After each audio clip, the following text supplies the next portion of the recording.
doesn't work. It's time for the weekly mic check. How about this one? Mic check, mic check. Yes. That one doesn't work. How about... Testing, nope. Nope. All right. Testing. Yeah. Can I hear me? All right. If this were baseball, we would be Hall of Famers here. We're batting 400 with 2 out of 5 microphones working. Testing. But for a radio show with 5 guys, it's not ideal. For those of you watching on Urbana Public Television on Wednesday, it will look like a circus. For those of you listening in your car right now, it's no big deal. We will do our best to manage...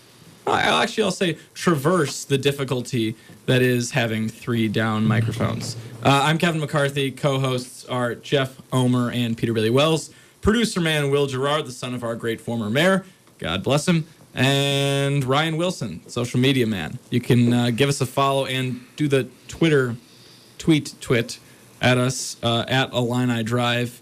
Would love to field your comments, questions, concerns there. This is a special one for me. It's actually my last show of all time. So I will never be doing this whole radio thing again. That's depressing. A single tear falls from the cheek. But yeah, let's start it off right with a little... Well, what do you got to say, Peter? Well, this is also Jeff Homer's final show. Why are you only giving yourself some credit? I'll be here Wednesday, but Jeff and Kevin are done with live. No, but I'm saying Jeff might do another radio show. Like Jeff is still staying. Perhaps. Yeah, maybe staying in the industry. Give him some love, though. Why? I don't want to give either of you guys love. I mean, it's both your... Oh, wait, you are doing Wednesday. Okay. It's all right. Kevin can have the spotlight today. You're not doing Wednesday? I won't be there Wednesday. Oh, okay. It's Jeff's last show, I guess. I guess Peter's last show is Wednesday, if you guys care that much about all that. Nobody cares. All right, let's dive into it. One Illini drafted over the weekend in the NFL draft. A surprise to some. Probably shouldn't be a surprise. Well, I mean, not that many good players. 5 got signed as free agents, though. Burgers and fries. Yeah. What does that mean? Oh, 5 guys, burgers and fries. Nice. Sponsor. I guess we'll start off with that. Are you guys surprised that only one was drafted? I mean, you knew Dwan Smoot was going to get drafted, but you thought maybe Carroll Phillips, Wes Lunt, others? I'm surprised Carroll Phillips wasn't drafted, only for the reason that he was a first-team All-Big Ten. Like, I don't know, he's got some talent. He's got some physical talent.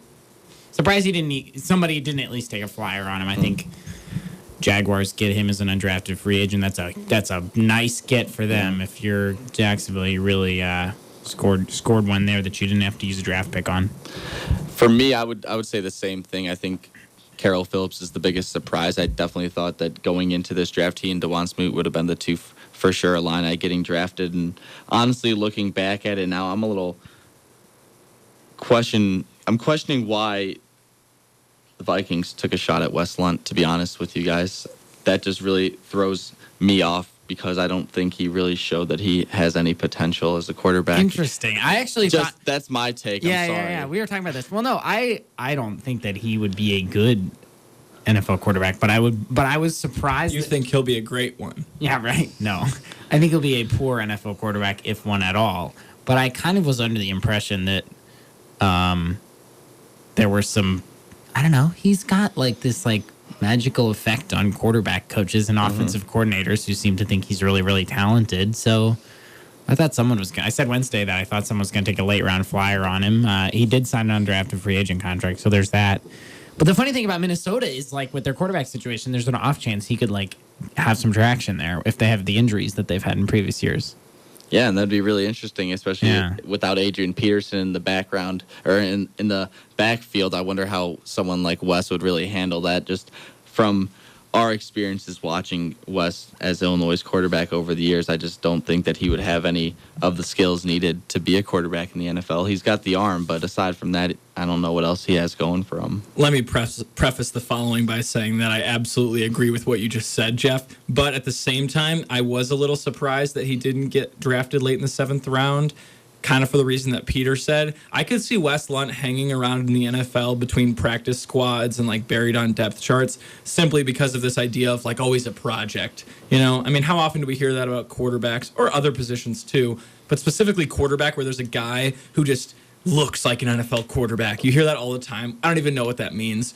I mean, if you can't play like one, then you shouldn't be on the team. But Wes Lunt has that look. He has the big arm. It's all the things we talked about the last 4 years, and then it never ended up coming to fruition. So for those same reasons, I could see NFL coaches just salivating over him and being like, we need to sign him. And then in like a year realizing, nah, this guy still sucks. And then some other coach doing that. I feel like the NFL is not that good at evaluating quarterback talent, evidenced by the Dak Prescott draft and all the first-round quarterbacks that get drafted that are absolute trash. So for the same reasons, I could see Westland hanging around on some NFL rosters. So, Alon, I pause. What about that Mitch Trubisky fellow that the Bears drafted with the second overall pick? How do you guys feel about that? I don't know, because personally, I thought that Deshaun Watson was the best quarterback available in this year's draft. So to have Trubisky go second to the Bears really shocked me, especially knowing that the Bears gave up so many future draft picks for this one player. I would have thought that Trubisky was going to go at a low number in that way early in the draft, just based off what the predictions were saying. But still, I didn't think that talent-wise he hadn't proven himself as much on the field as someone like Deshaun Watson had. Yeah, I think my opinion on this is an unpopular one. I was actually excited about the move. As a Bear fan, you get very used to the team not taking any risks whatsoever. So, I was more expecting them to do the really safe thing of picking like Jamal Adams or something, who I do believe will be a good NFL player. But I was excited for the reason that they had a conviction and they went after it with all they got. And I'm not concerned about the fact that they traded a few draft picks for it. I think people need to put that to the side. If this is a guy that you truly believe can change your franchise, then you're going to pay whatever the price is, right? I mean, come on. And people don't realize that. It's like Ryan Pace is not an idiot. And I feel like a lot of couch, quarterbacks and couch GMs here are like, oh, he got outplayed by John Lynch. Are you kidding me? He knows what he's doing. He helped win a Super Bowl. I mean, come on. He probably got outbid. I'm sure some other team wanted Trubisky, and so somebody else was in a bidding war with them, and that was just the price he had to pay. And if he wanted Trubisky that bad, and if Mitchell Trubisky, as I'm supposed to call him, ends up being the quarterback that Ryan Pace believes he's going to be, then it doesn't matter what the price tag was.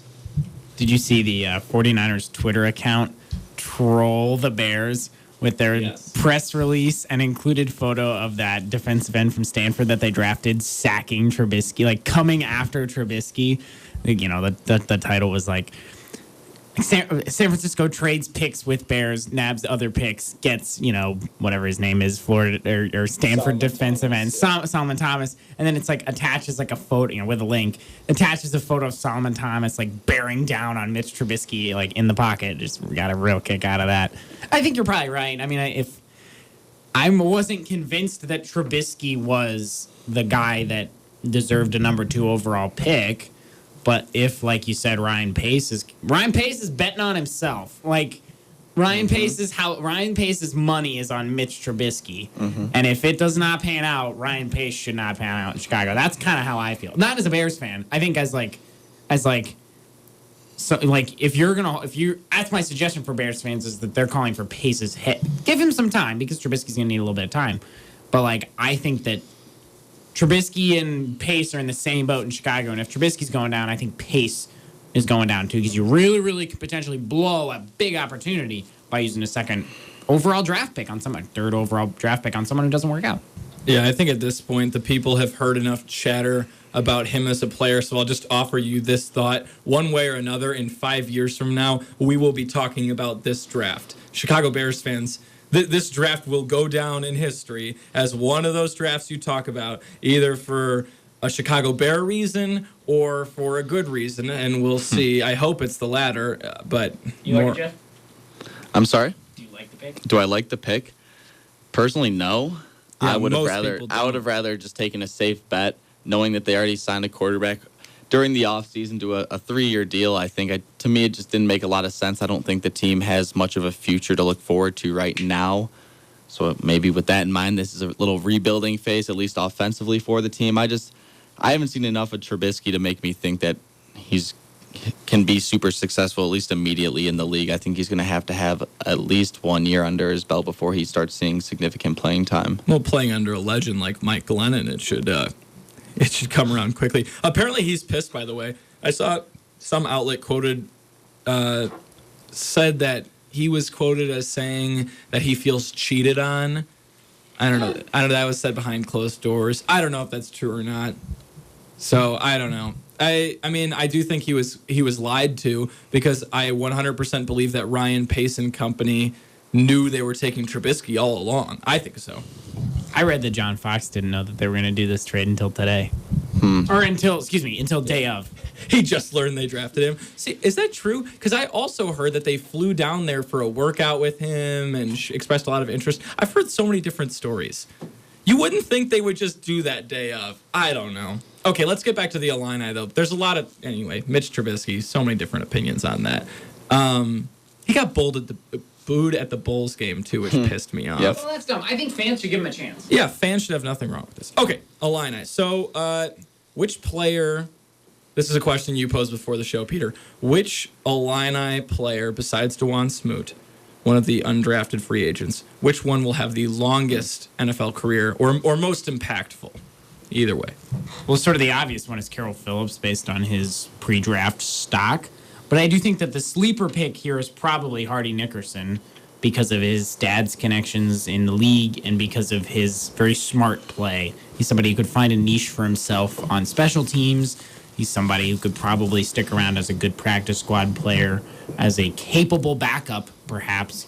Not sure he's got the physical tools to be a starter, but I mean, I don't know. I feel like you have to like a lot of his intangibles if you're an NFL scout, and he made a boatload of tackles in college. So I'm looking at it the same way. I think when I think about Hardy Nickerson, though, I don't see him being a long-term player. I think he's someone who maybe stays for 5 years and then decides that coaching is maybe the route he wants to go. I could see him following in similar footsteps as his dad, but not having the same success on the field.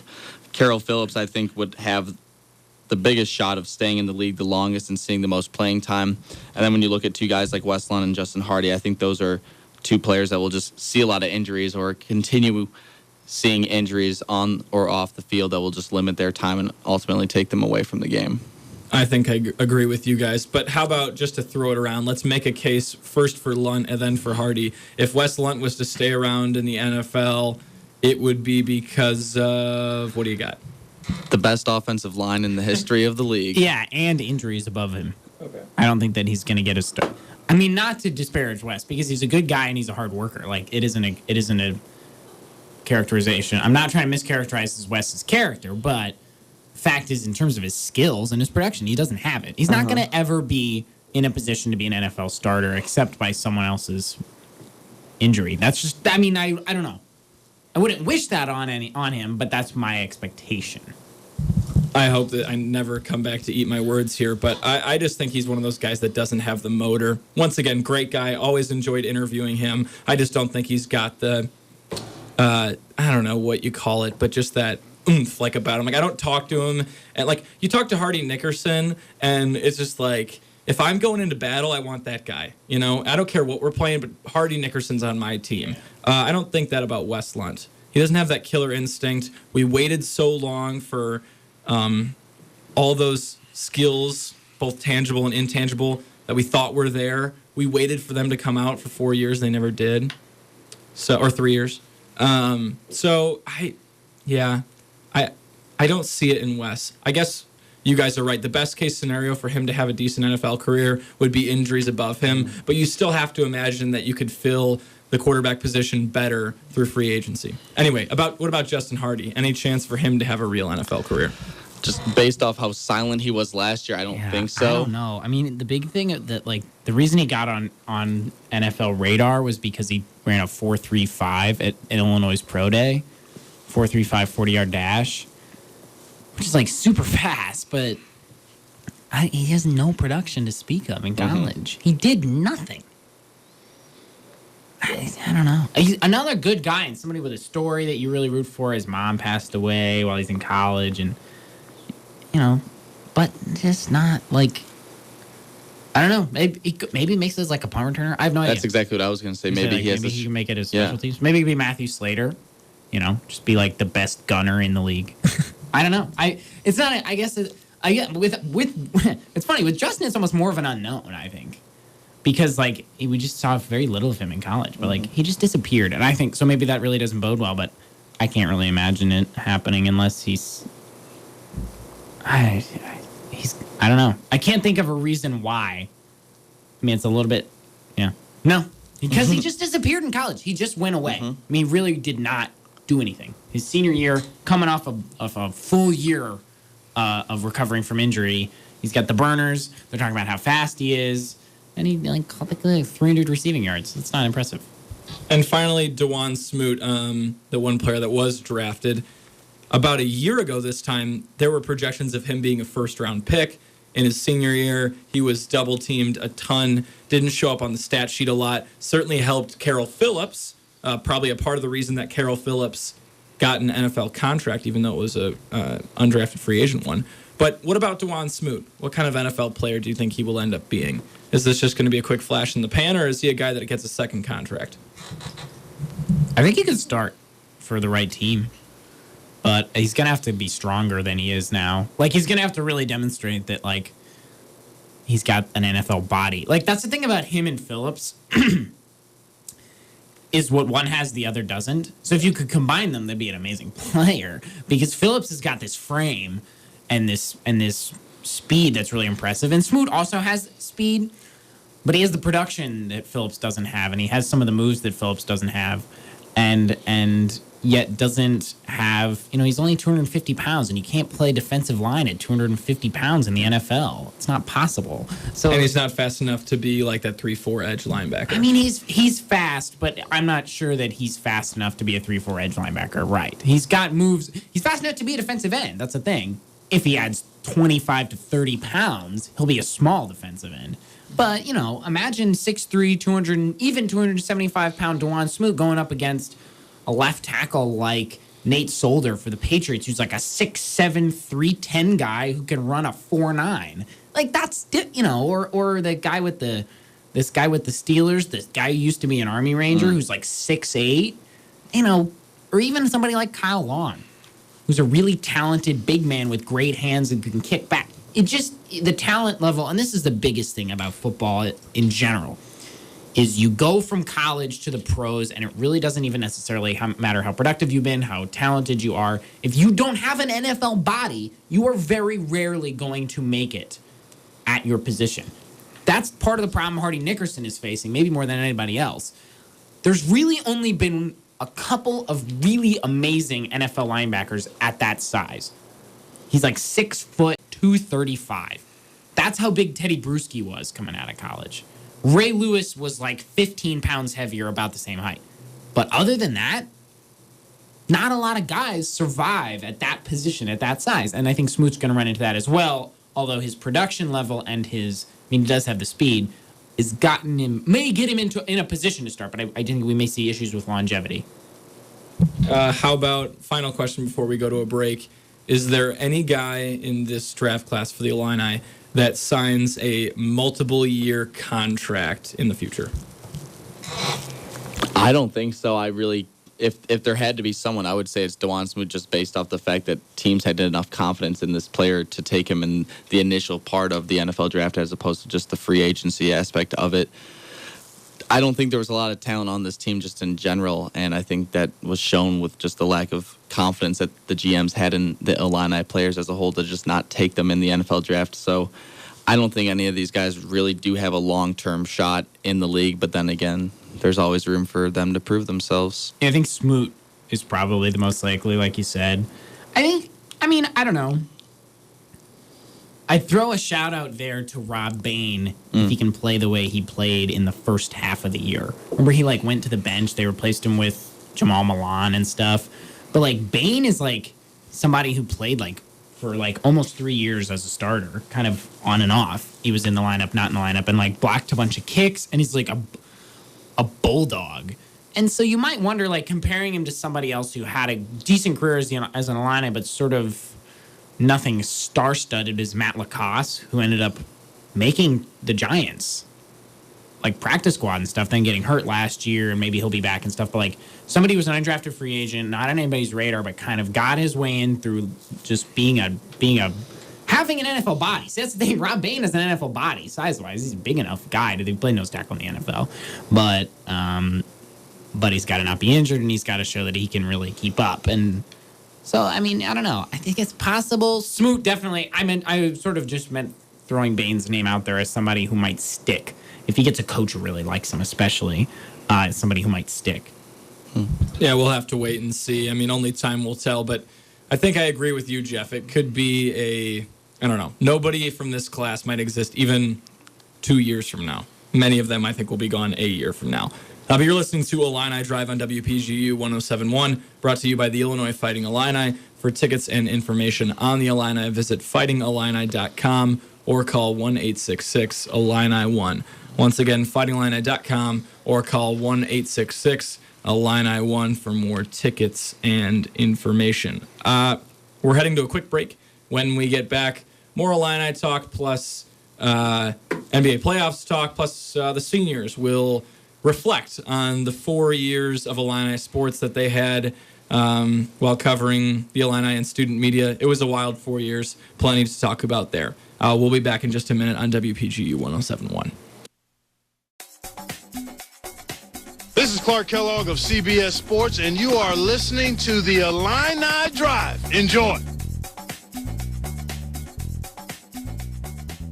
Welcome back, Illini Drive, WPGU 107.1. It's time for some nostalgic thoughts as we have our seniors, Peter Bailey-Wells and Jeff Omer, doing, well, for Jeff, his final show, for Peter, his second to last show. But let's be honest, nobody listens on Wednesdays, so we'll just do it today. It's time for a depressing look back at what has been Illini sports over the last 4 years. Grab your tissues, maybe if you're a stress eater, a bowl of ice cream as you reminisce on what was truly an awful 4 years, but certainly always interesting 4 years in Illini athletics. So I'm going to throw you guys back to freshman year. We got Jeff Omer and Peter Bailey-Wells walking around the beautiful collegiate campus. So it's so storybook and just, it's just the quintessential college campus, right? Got the big quad and the wonderful buildings, but even better than that, you head to the south end of campus, a stadium that seats 60,000, a huge basketball arena, and you've got big expectations around a basketball team that made it to the tournament the year before and was a play here or there away from being a Sweet 16 team. And your expectations are high. And as you guys were saying, JFG, man, John Gross was the man. And then what happened? Well, Tim Beckman, too. We might have thought Tim Beckman was still the man, or at least he could have been the man for Illinois football. I was going to say, he wasn't quite the man, but it was definitely like coming in, he's still new. You still gave him the benefit of the doubt. He's got Nathan Scheelhaus, who was, had been on some good teams with Ron Zook, and sort of it was like, all right, like we'll see where this goes. I think I remember thinking about that about the football program. They got some talented folks. Angelo Bentley was returning kicks really well. Steve Hull had a 1,000-yard season our freshman year. They went 4-7, not so bad. During that same fall, we had Cliff Alexander pull his. Do you remember that, Jeff? That was brutal. That's definitely a bookmark for me. Definitely. In sort of the Illinois sports arc of the last 4 years. Like, that was where I think some of the innocence was lost. Just some foreshadowing for the rest of our time here. I was just going to say, isn't that a snapshot of these last 4 years? Of just a tease. Cliff Alexander reaching for one hat and grabbing another. That is the last 4 years. You are, expectations are so high. They're going to, just kidding. They break your heart again. They actually suck eggs, and there's scandal surrounding most of the programs. I would say that's a good snapshot of Illini athletics. We didn't get there yet, though. You're getting ahead of us. Yeah. We're still in freshman year. We're still naive. Cliff has spurned the Illini, but we're still a little naive. There's hope for both still teams. Hope. Quentin Snyder has decommitted. That's not thrilling, but Michael Finke was in that class, right? And LaRon Black. So you're LaRon Black, certainly LaRon. So you're kind of like, all right, this team is doing things, and Tracy Abrams missed this little bunny shot for that team in the Big Ten tournament against Michigan. A really good Michigan team, Nick Stauskas. Glad you brought that up because if that shot goes in, hey, maybe we get back-to-back tournaments. Second tournament, right? And so you're kind of like disappointment, but they had a good run. They beat a couple good teams. They beat Ohio State was in the top 10 that year, and they beat them. Yeah. They had at least one or two top 10 wins. The Indiana win? Was that freshman year? No, the Indiana win was the year before we got here. Oh, was it? Okay. The number 1 game? Okay. Yeah, that was the year before we got here. So now basketball season is sort of wrapped up. The golf team wins the thing, I think, or maybe that was sophomore year. But the rest of the teams on campus are just doing their thing. Volleyball team makes the Sweet 16. You're kind of like, okay, 1 year in, not so bad. The next fall, actually, things continued to look up. Yeah. Although that summer, actually, here we go. This is when we really get into it. That summer was when things started going bad for the basketball program. Do you remember what happened that summer? Is that the Darius Paul over in France having Multiple some fun? things. So actually, that spring, Darius Paul completely, yes, Will's getting to it. Darius Paul got in trouble running away from cops in Champaign. Do you remember this? He was like resisting arrest and like ran away and got tackled by cops, which also like I always wondered how did like, no offense to the Champaign Police Department, but like this stereotypical cop that you see like running after like a collegiate athlete, like how does he catch him? But that's besides the point. So like Darius Paul gets caught running away from the cops, gets kicked off the team. So you're like, that's a little bit of a bad taste in our mouth. But then that summer, Will remembers what happened. A certain young Tracy Abrams with 2 healthy knees tears his ACL during fall practice. Or like maybe it was during the summer, actually, I think. So Tracy Abrams gets hurt. Okay, well, that stinks. Not sure who's going to play point guard, but we got this Ahmad Starks guy who had been a graduate transfer. They had this Aaron Cosby kid from Seton Hall. Rayvonte Rice was coming back after having scored all his points as a junior. And it's kind of like, this team is going to score a lot. They got these young duo in Kendrick Nunn, Malcolm Hill. Mav Morgan was like a project, but Dan Dockich was always talking about how he can block shots, right? Fundamental. So we got this coming in, and what does Tim Beckman do that fall? Do you remember? 6-6, right?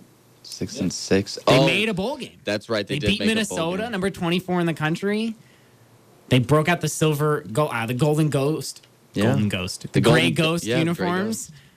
They go to the bowl game. But in that stretch, so Tracy Abrams... Also the year of Riley O'Toole. Shout out to my Wait, fellow I'm trying to think. Who Irishman. was the bowl game? And that's the year of Riley O'Toole. Louisiana State. Yeah, Louisiana Tech. Oh, not man, Louisiana that State. was a brutal game. But that was the year of Riley O'Toole. It was Riley O'Toole football.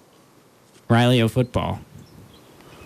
There was Faux Pellini, Twitter account Faux Pellini kept talking about how every time he would have a good game, there's like a 2-for-1 on apps at Riley O'Toole's. Like he was like the owner of like some Irish restaurant.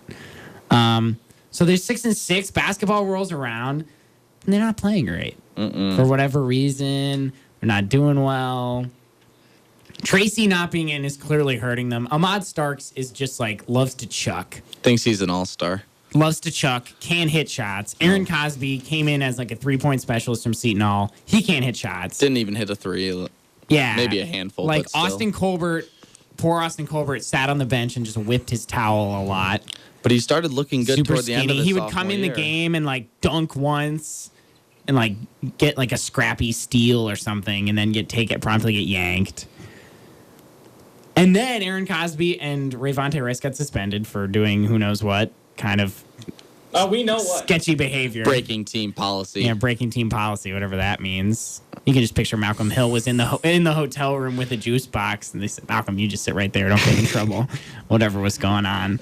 Malcolm wasn't involved, so Malcolm starts getting good and starts carrying the team, especially when Rayvonte went out. And then they collapsed. That was the year of Alabama. Oof. Hit a hard wall right there. They hit a wall. They went to the NIT. They again were like a game or two out of making the tournament. Another loss in the Big Ten tournament. This time I think to Purdue. And then they go. Actually, maybe it was to Michigan again. And then they go and play that in was the the NIT. year where they just fell apart toward the end of the season. It was Michigan again, I think. I think Illinois was 18-13 that year. If something where They really collapsed. Yeah, toward the end of the season. 18-13 is too good, but they were like on track. They had done well enough in the non-conference. They beat Oregon. Or no, they beat Baylor, who ended up being like Baylor. a 4 seed in the tournament. All right, so now we get to the end of the basketball season, and they've fallen apart against Michigan. There's some dark clouds then against Michigan. There's some dark clouds on the horizon, but what happens then? Kevin, you were around then. You want to fill us in? What happens that spring with this other sport that we're not used to being good? Well, baseball happens. Baseball which was an interesting thing. I think that might be the most exciting sports time for like actual on-field performance in my time here, is that the baseball team out of nowhere. I mean, even the people covering the team for us were like, what is going on? Well, that's the thing, Jeff. So you and I covered the baseball team together there for a little bit of stretch. What do you kind of remember of that? Tyler J was just such a beast. Well, and that team could score, but they had that win streak. What do you kind of remember of those things that was your highlight? What I remember the most was the fact that at the beginning, the team didn't have much hype as a whole. Yeah. In terms of how many fans were there. Going to be fifth in the Big Ten, projected, like maybe make the tournament. The fans were kind of whatever. You knew that they had some arms in Kevin Duchesne and Tyler J, but aside from that, you weren't really sure how else the other youngsters on the team were going to do. And what I remember most is showing up in the earlier games of the year, let's say March, late March, and it was early cold. April. That press box was freezing. The press box is freezing and the stands are empty. And it's quiet. There's not really a lot of energy surrounding the team. Yeah. But, fast forward 2 months and those stands are empty. They have to bring in additional stands to fit more fans. It was really a crazy scene to see things really take a 360 spin, something that Illinois baseball hasn't had since the early 2000s, I believe, right? Yeah, and I remember going to film those games for Illini Productions and walking on a Saturday morning like 3 hours before the game, and there were parking lots full of people tailgating. It was really cool to see the Illini community get excited about something else. And after what was only the beginning of a ton of disappointment for the basketball team, it was just the beginning of ill-behaved players off the court and just the beginning of on-court disappointment. But so putting that aside, Illini fans are upset. Then you got something to be so excited about all of a sudden, and people are showing up and into it. And yeah, Peter, you mentioned the most exciting player was Tyler J, especially for the MLB prospects. But gosh, that lineup never ended. I mean, it was one after another of juniors and seniors that could flip and hit, and so they were never out of a game. And the streak ended up being 28 games, right, that they won in a row. And that streak was just fun. I mean. That entire time, there was so much buzz being built, and it felt like every weekend there was a few more people in the crowd, and it just kept building and building. And I honest to God think that for me, that was one of the most fun times in Illini sports, which is, I hate that I have to say that over the last 3 years, but it's true. I mean, just so much excitement came around this sport that doesn't usually garner it. And for the first time in my life, I decided to watch the Big Ten baseball tournament. Never did I even think that existed, but since Illinois is the 1 seed, I wanted to see how Illinois did and then follow them into the postseason as well. And they fell in the Big Ten tournament, but did capture the Big Ten regular season title. They end up playing Vanderbilt in Super Regional, losing to a team that was just loaded with future MLB players. Vanderbilt ended up being the national runner-up. Illinois ended up being really a top 10 team in final polls. They were number 6 heading into the tournament, got to host it. I just remember seeing the fact that you could turn on ESPN2 and see Illinois field with all those folks, and they brought in extra seats, like you mentioned, was glorious. Really, really fun. Now, that came on the heels of probably the biggest thing in all of this. I don't know, maybe it's not. Maybe that's we couldn't really determine what the biggest thing was. But a young man named Simon Cianovich got on Twitter on reading day eve, like Wednesday night. It was literally 2 years ago this week. 2 years ago Wednesday. That's our last show is going to come 2 years on the anniversary of Simon Cianovich doing. Wow, that's fun. How fun is that? I don't know if you remember this. I was the first person to text you about it. I sent you a screenshot and I was like, what do you think of this? And in the beginning, we were all just like, But then they started to come out and people are like, Chicago media members are chiming in. And then you're like, holy crap. I was almost about to say a bad word. This could get ugly. Little did we know. Well, and that was the last day. I was the new sports editor, month and a half into work here at the Daily Illini, and so we're at the desk doing the last paper of the year, basically the last paper of the spring, and then we're going to leave the office and go study for finals and go off and live our lives. And the baseball team was still playing; they were doing really well, and that was really the only sports story that we had our minds on. Someone's going to probably stick around to cover the Super Regional. That'll be fun, Someone will get the credential to do that. But that's like literally the only thing we're thinking about. And like you said, Kevin, get text from you, get text from other people like, hey, like you should go check Twitter. Simon Cianovich is doing some stuff. Like Simon Cianovich, he's that guy who like tore his ACL against Ohio State or something, and like he like was big and good, but like kind of fell out. And like the one odd thing was the most photos that the paper had of Simon Cianovich were from when they unveiled these new uniforms, like in the spring of freshman year. They did this rebrand. I guess that's something we forgot in our timeline. The rebrand. They did the rebrand with the shield and the new black eye and all the new colors, and the new uniforms for every sport. And Simon Cianovich was one of the models for the football team. So we had all these photos of him with the 68 jersey. He's got this big, like, chief tattoo and, like, Illinois State tattoo on his shoulders. And he was, like, a captain and stuff. He was at Big Ten Media Day. And he just unleashed some serious tweetage. And that summer was summer of Tim Beckman's downfall. Maybe the worst summer in Illinois sports history. Because in the week after Simon Sianovich did his thing, several of us did some stories on that, stories on other football players who had sort of informal complaints against Tim Beckman. In the week after that, we got a letter here at the paper from the parents of women's basketball players about their treatment at their hands of the assistant coach and at the head coach. 6 players transfer, including some with injuries. They're threatening lawsuits. We published that. An assistant coach agrees to leave the university. Agrees with the university to leave. And something else happened again that summer. Our good friend Tracy Abrams got hurt again. Milan and I made the mistake. John Gross made the mistake of bringing back one Darius Paul. He gets kicked off the team again. This best recruit in the John Gross era. Because remember, they're not winning, but they get these recruit. This Jalen Coleman-Lands kid from Indianapolis. He's the first Illini recruit from Indiana since the 80s, and he's a great shooter, and he's a wonderful high school. It's great national program, and he breaks his foot, right? Didn't he break his foot? Yeah. In July, just before they went to France. And so he didn't play, or maybe afterward. I can't even remember. Like, he breaks his foot. Darius Paul's not on the team because he's been busting police cars in France. I can also, this is sidebar, I cannot imagine what the conversation, like, did they have a translator? Or is, like, John Gross and Mike Thomas, like, trying to speak French with French police, and Darius, like, probably a severely inebriated Darius Paul, like, trying to figure out what's gone wrong and, like, how to get him out of it so they can get home. Like, I'm just picturing, it's just a hilarious image I have in my head. After just having been in Paris and then just in Europe in general over spring break, that is a particularly interesting The image thought. is hilarious. I mean, trying to communicate with these people is so hard. They just look at you like you're an idiot. Because if you don't speak the language there, then you're an idiot. You're an idiot. And they always say everybody speaks English. Okay, everybody speaks a little English. But trying to talk the French police out of, not throwing this guy in jail because we need to catch a flight, I can't even imagine. And they don't care that he plays for Illinois basketball. Who gives a crap? What's The Illinois? thing is, he never did play for Illinois basketball. He was on the team for like a year and a half and didn't play a single game. But anyway, we get through Darius Paul. We get to the end of the summer. Things have kind of quieted down. And, in there was like a lawsuit, too. Casey Conine, women's soccer player, lawsuit about concussions.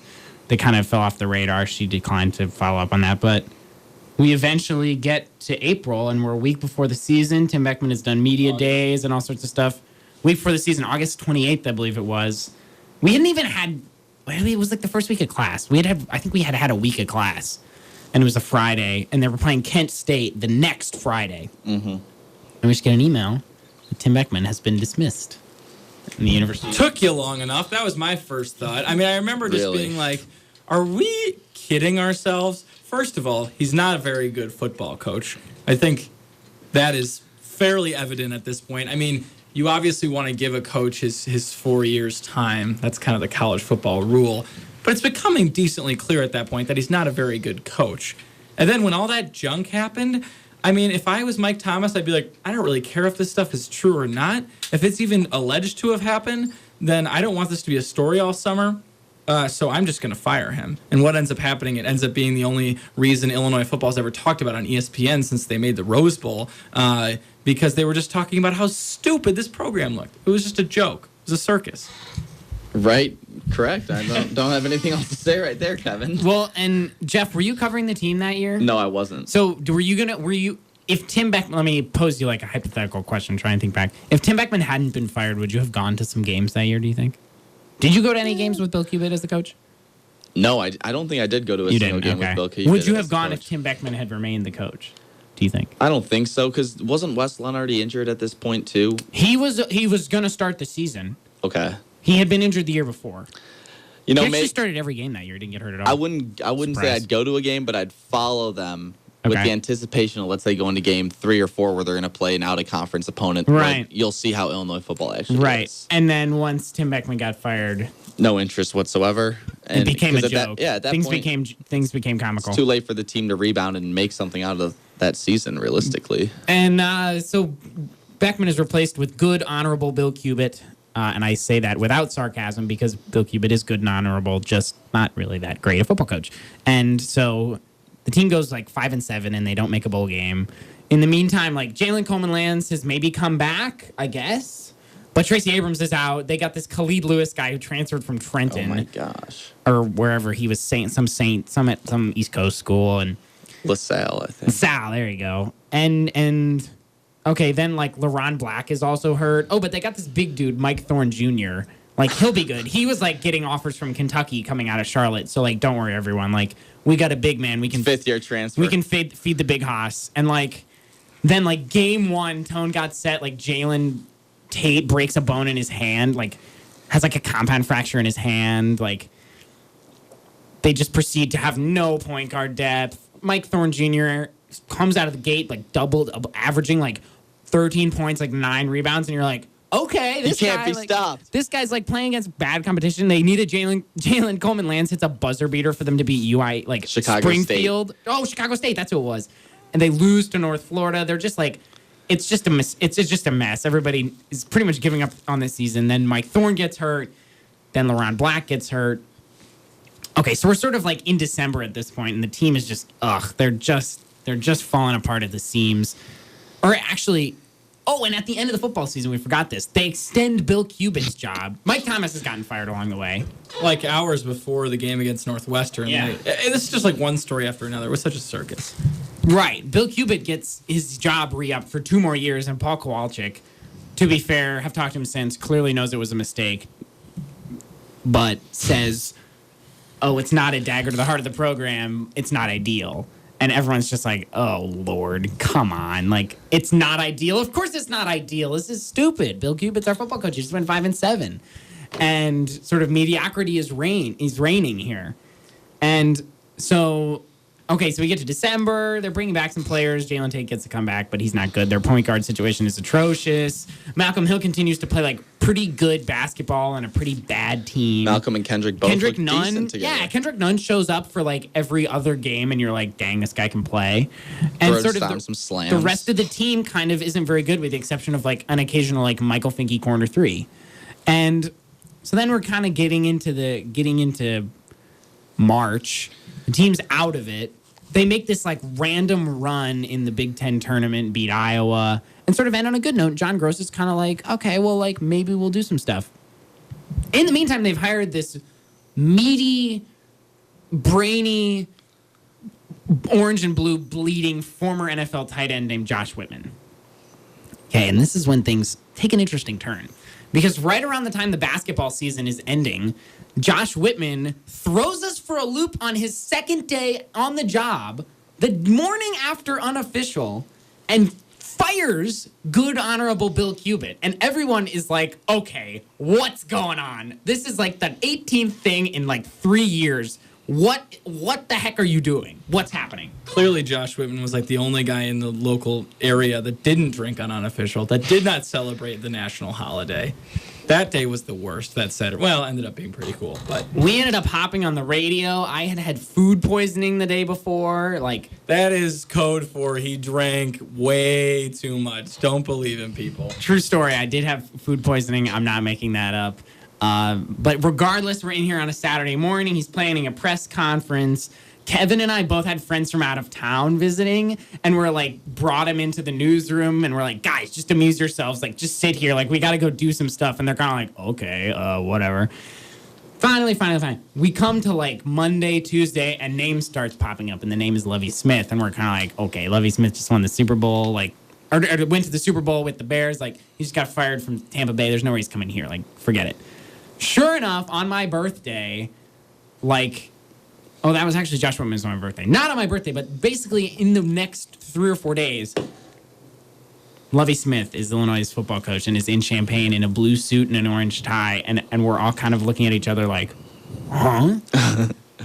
It was just this unbelievable. I mean, I throw myself back to that time a lot when I think about Illini athletics, because for all the junk we just talked about, it was like 2 years of, or a year and a half of junk with Illini football, but it felt like an eternity, right?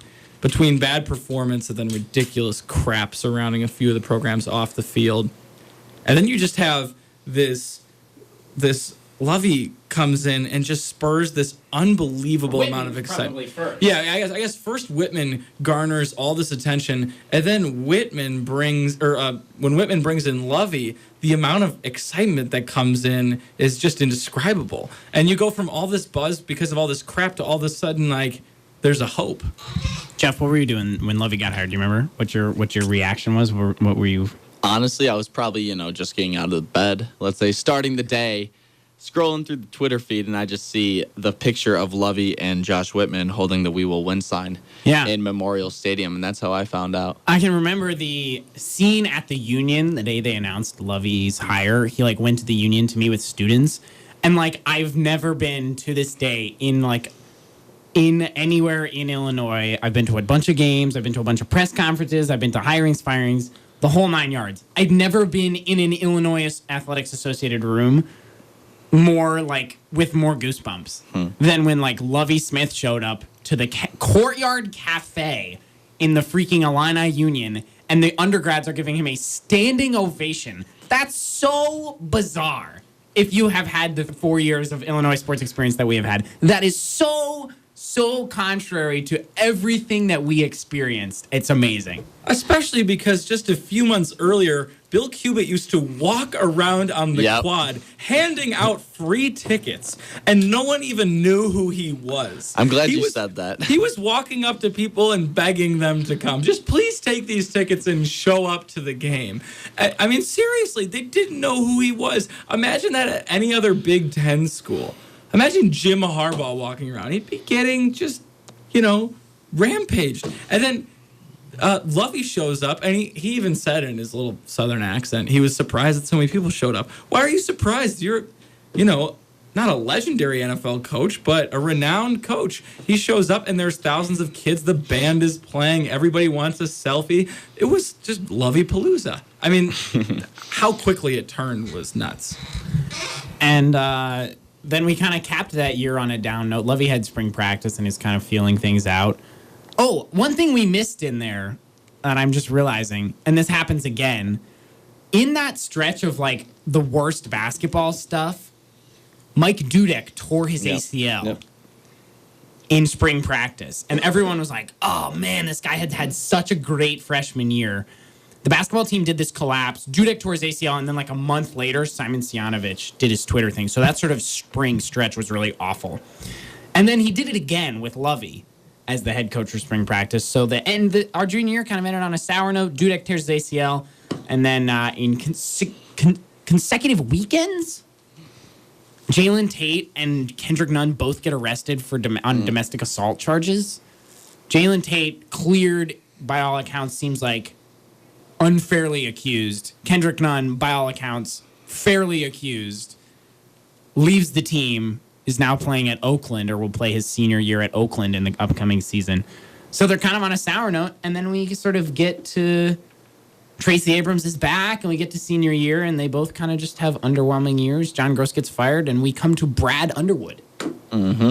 And that's where we are today. Well, you kind of skipped the senior season. We're running out of time. Yeah, but no, I mean, I guess before we go, just a minute on your guys' thoughts. I mean, all that crap happened. I'll end with the reader. All right. Anyway, sorry. Just wasn't supposed to say that on air. But anyway, just with all of that, I mean, the whirlwind of emotions and ups and downs, mostly downs, but some ups, some re-energizing ups at least. And now hopefully a brighter future. But just so much crap happened. There were so many long nights in the newsroom. I don't know. Where does that leave you? What's your biggest takeaway? Final thoughts.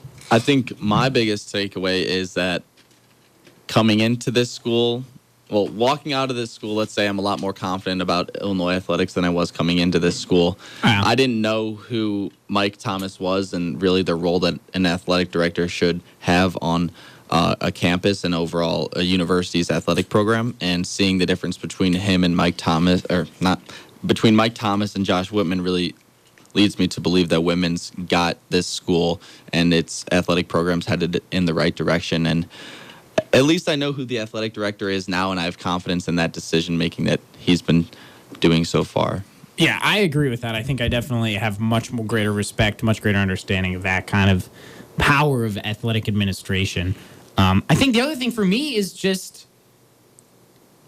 if you had told me as a freshman that when I graduated, Illinois football's head coach would be Lovie Smith and the basketball team wouldn't have made an NCAA tournament in my 4 years, I would have been really surprised, probably to the point of trying to commit you to an asylum.